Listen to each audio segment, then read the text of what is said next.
Good afternoon. My name is Dr. Christian Sanchez and welcome to my Chalk Talk, Get a Grip, Class Design Options for Free and RPD cases. Now, Kennedy Class 1s and Kennedy Class 2s, they provide a very unique challenge for RPD framework designs. If we are not careful with choosing our class design for these particular cases, we could end up fabricating a prosthesis that could lead to possible periodontal damage on the abutment tooth and subsequently tooth loss. To help us discuss the concepts today, I will be making use of a whiteboard. And as you can see, I've already drawn our hypothetical case. This is a fourth quadrant. All the molars are missing, and the principal abutment that we will use will be tooth number 4-5, the second premolar. One of the major things that you have to consider when designing for free-end cases or tooth mucosa bound cases or distal extension based cases, whatever you want to call them, one of the major things that you will have to consider is that when you are going to be making use of two supporting structures that have varying degrees of compressibility. I'm talking about, of course, the abutment tooth, which, if it's subjected to occlusal loading, would be compressed only by about 25 millimeters. And the mucosa, here, is your second supporting structure. When subjected to occlusal load, it could be compressible by as much as 2 millimeters. So there's a wide range of difference between the two. So why is this important? This difference in compressibility could lead to rotational movement, and you could create what we call a first-class lever. Let me illustrate.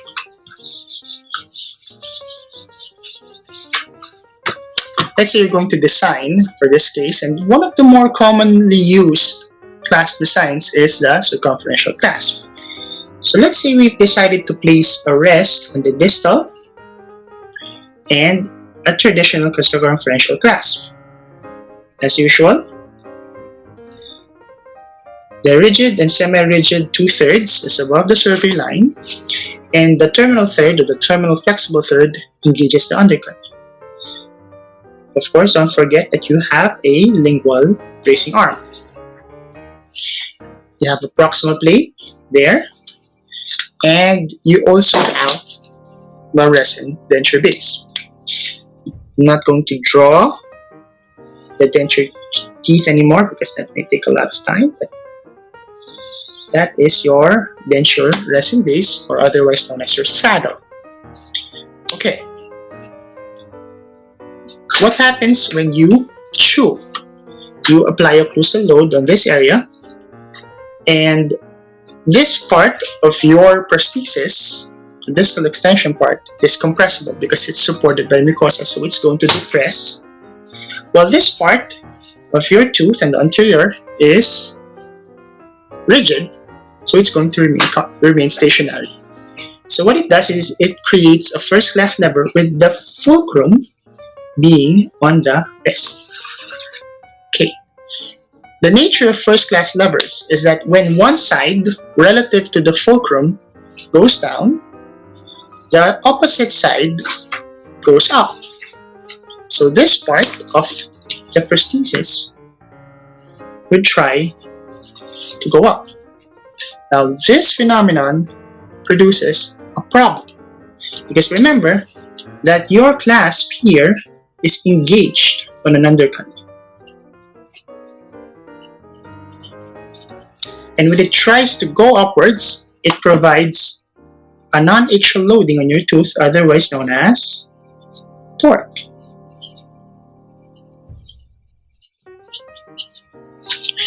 This torque is very harmful because, remember, it looks familiar. This looks like your tooth is being extracted. It's being extruded out of its socket, and it's very, very harmful for your abutment. Other terms for torque is the bottle opening effect, or the pump handle effect.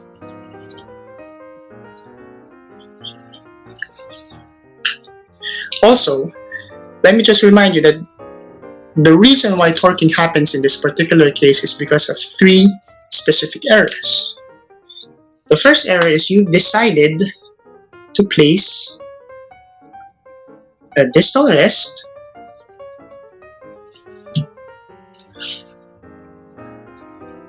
The second is you've decided to use a mesial undercut.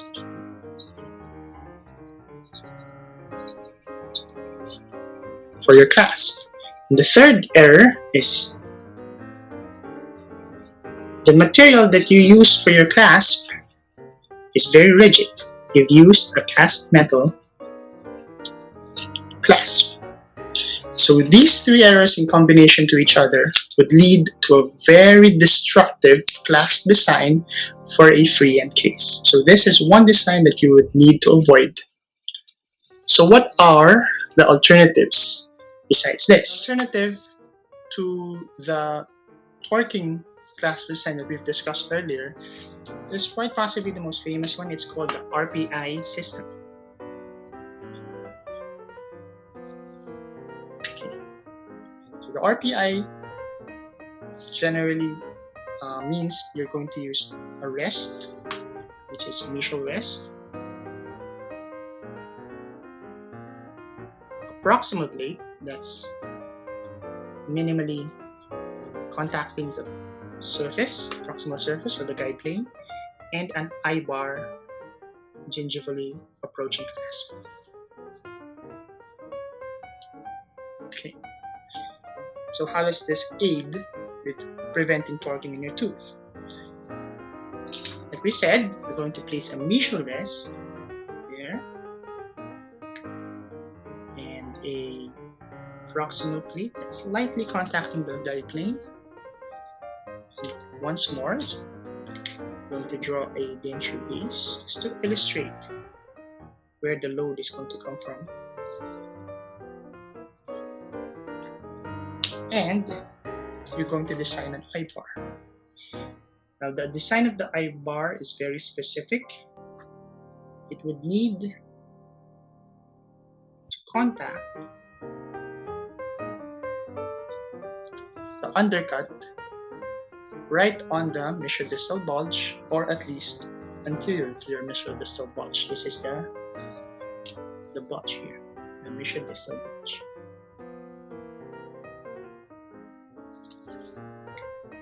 So let's see what happens when you subject force or occlusal load on the denture base. Again, the fulcrum is located this time on the mesial rest. And the entire prosthesis will rotate around that fulcrum. This part rotates downward and forward, and more importantly,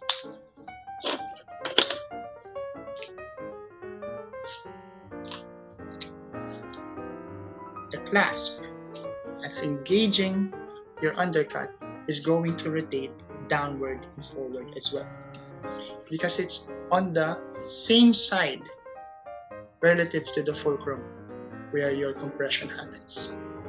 It's not on the opposite side anymore, as we've shown earlier. It's on the same side, see? So it's going to go down, downwards, and forwards. But what's happening here, as opposed to what was shown earlier, is that this clasp, during function, now disengages.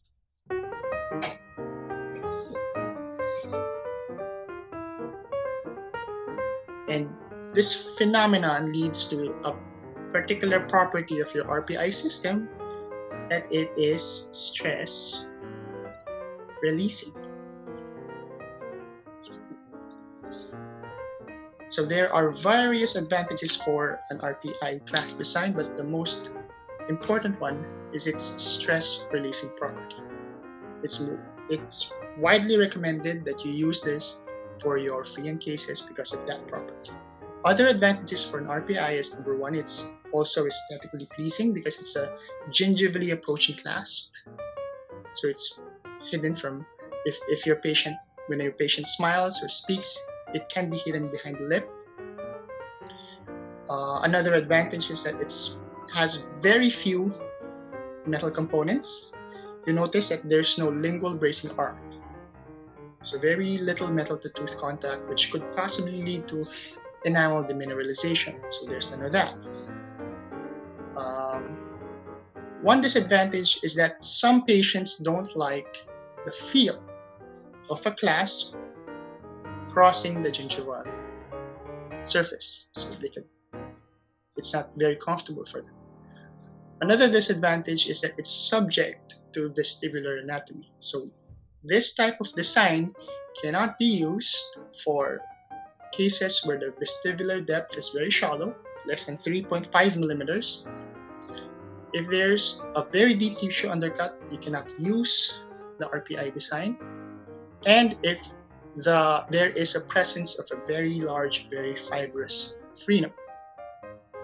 So if you are presented with cases that have any of these properties, you have another option. An alternative to the RPI system is what we call the RPA, the RPC. R and P stand for the same, rest and proximal plate.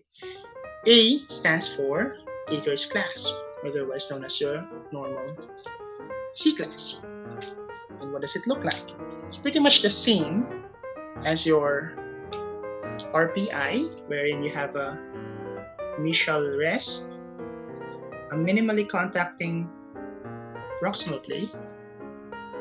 But this time you're going to use, instead of an I-bar, you're going to use a C-clasp. Now this is different from your traditional conventional C-clasp that we've drawn earlier. This one, instead of it being above the survey line, the rigid and semi-rigid 2/3 would straddle the survey line on the superior border of your clasp and still engage the undercut.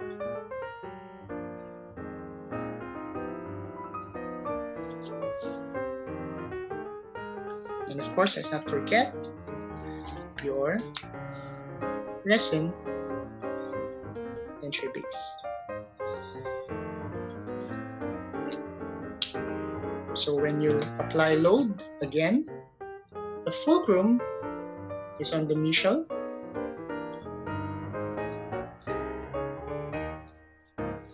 The prosthesis will rotate that way, downwards and forwards. And the clasp that's engaging your mesial undercut would go downwards and forwards as well. The RPA would help mitigate some of the weaknesses of the RPI design. It can be used for patients with very shallow vestibular depths, deep tissue undercuts, and large fin in that area. The disadvantage for a RPA design is that it is technically challenging to fabricate. The reason being is that this particular side, this part of your clasp needs to be lightly contacting the survey line or the bulge. Because otherwise, if it's above the survey line, the clasp cannot move downwards and forward. It won't be stress releasing anymore. So it's a challenge for the lab, it's a challenge for the dentists to block out and relieve. So is there any other alternative to the RPA? It's a good question. Another alternative, or another choice for clasp design for freehand cases is what we call the RPH. Now this is a fairly new design. It was developed in 2013. The breast, the proximal plate is still there. The H stands for a horizontal bar. So what does it look like? Like we've mentioned, the rest is still maintained on the mesial. proximal plate, again, lightly contacting the guide plane. There's your denture base again, right there. But this time, you're going to be using a horizontal bar. And it looks like this.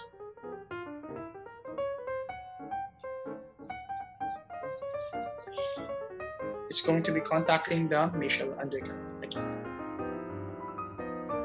So what does this horizontal bar look like from the occlusal?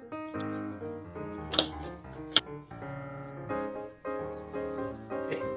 So to illustrate what an RPH looks like from the occlusal view, we have again the same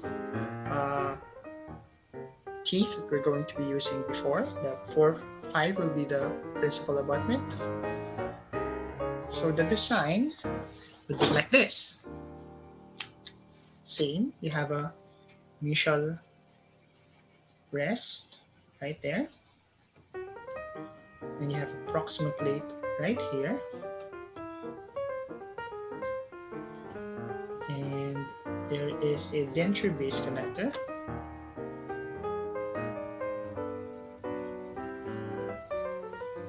There. And the H bar, the horizontal bar, would emerge from the denture base connector, the lattice or mesh, and it's going to contact the mesial undercut. But it will only contact the mesial undercut and it will be relieved from the rest of the buccal surface of your abutment. So there's a space here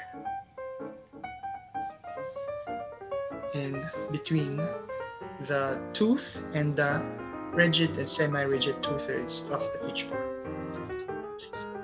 Okay, so given that that's what the RPH looks like from the occlusal, we now know that when you introduce an occlusal force here, and the fulcrum again is on the mesial rest, the entire prosthesis will rotate around this fulcrum. So it's here. Because the 2/3 part, the distal 2/3 of the RPH or the H bar is relieved, it doesn't contact the buccal surface of the tooth, it means that the clasp will be able to move or disengage from the undercut during function. It will be free to move. So the RPH has some advantages over the RPC. Mainly, it's not as challenging to design. It's not too difficult to fabricate. And it's more advantageous when compared to the RPI for cases where you have, again, limited vestibular anatomy. The cons for this particular design is that because the clasp arm is going to travel a very short distance as compared to a C-clasp or an I-bar, you would need to cast a clasp that is very thin. Otherwise, if it's the same dimensions as your normal C-clasp or I-bar, it will be too inflexible. So if the length is shortened, the taper would need to be decreased.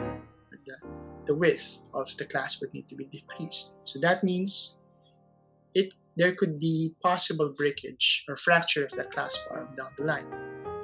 Another disadvantage is that you've created a space between the clasp and the tooth. So that space there could lead to some food impaction, which could in turn could lead to enamel demineralization because of accumulation of plaque. So this particular design would need strict patient compliance when it comes to oral hygiene. Okay.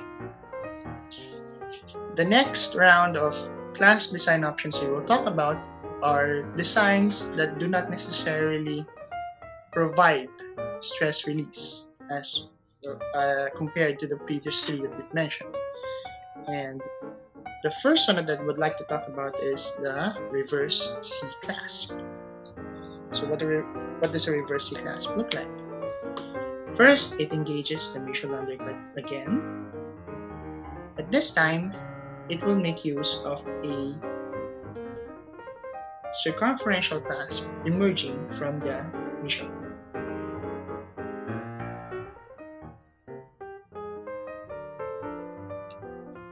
And since this is a conventional C clasp, you will also need a bracing arm on the lingual. Proximal plate on the distal, and a resin denture base again. So like I've mentioned, this design is very interesting because it does not provide stress relief during function. Rotational movement every time an occlusal load is introduced into the distal extension base is still present. And the fulcrum this time is on the mesial. Still on the mesial. So it's going to rotate around that area. What happens here is that the clasp that's engaging the distal undercut would try to move in that direction as well. But there's something in the way, and that something is the mesial-distal bulge.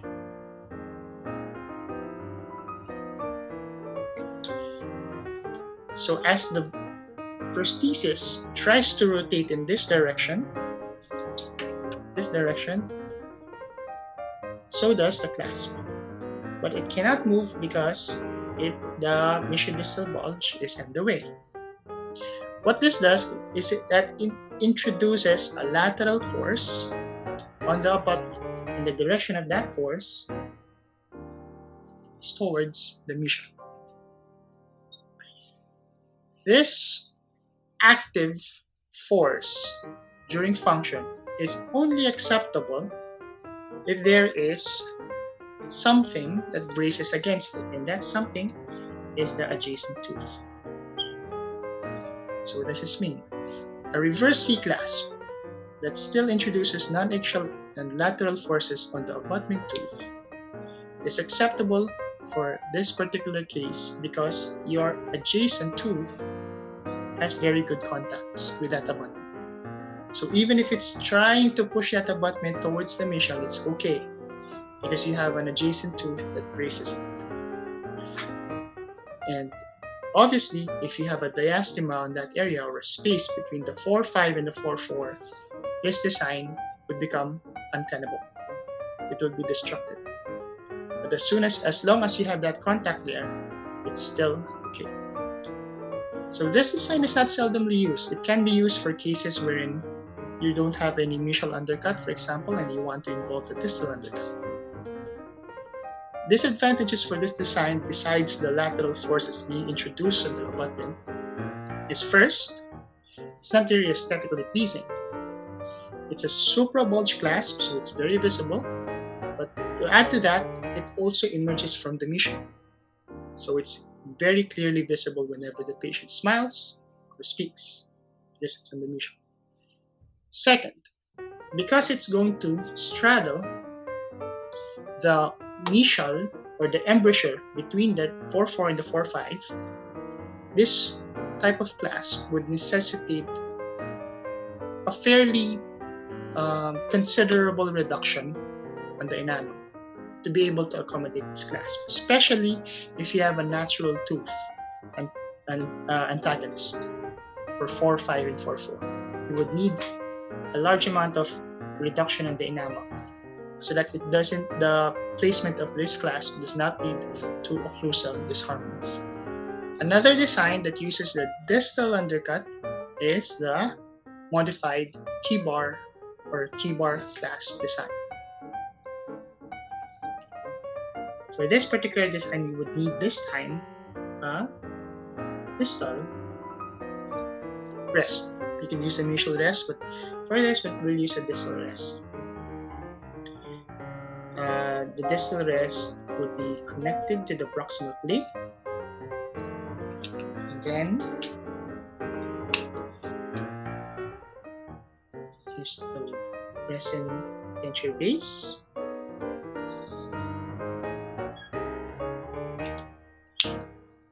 Then the clasp that you will use is a T-bar or a T-clasp. It's going to emerge. It's going to be gingivally approaching. Goes up. Vertical approach arm.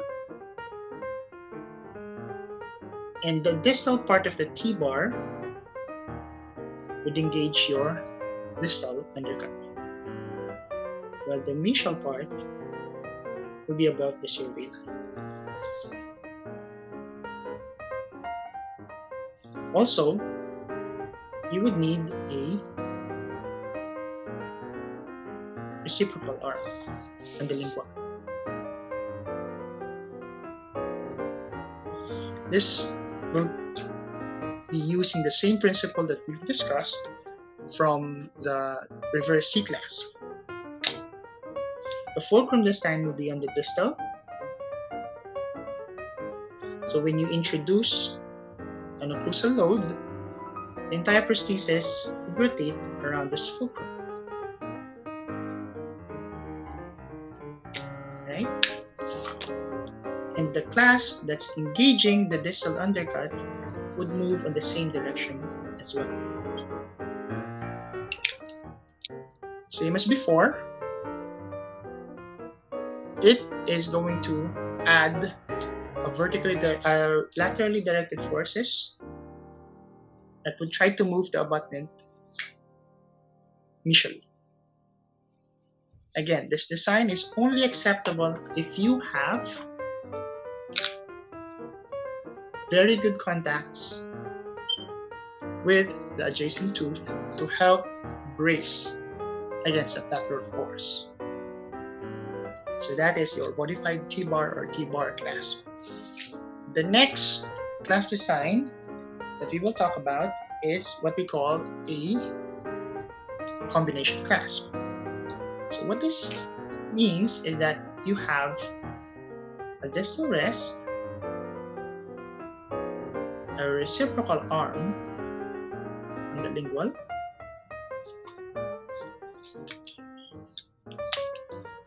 and then the denture base here.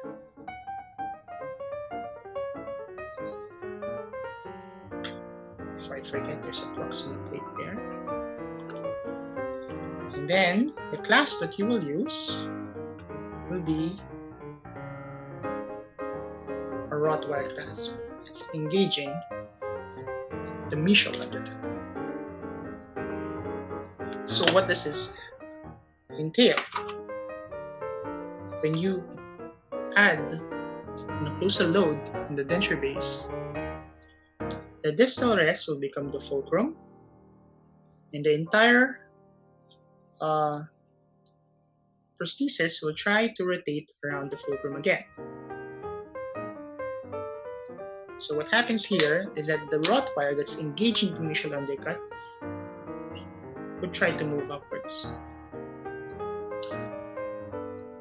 This looks familiar, right? So this provides, again, torquing, which we've mentioned before is unacceptable and completely destructive to your abutment. But in this case, it is fairly acceptable because we are using a Rottweiler clasp that has increased flexibility. Therefore, the torquing that this design is placing on that tooth is significantly lessened as compared when we use a cast metal clasp.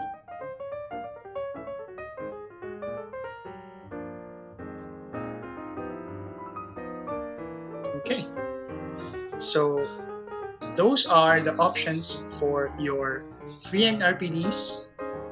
If you have any questions, feel free to ask. And thank you for listening. Have a good day.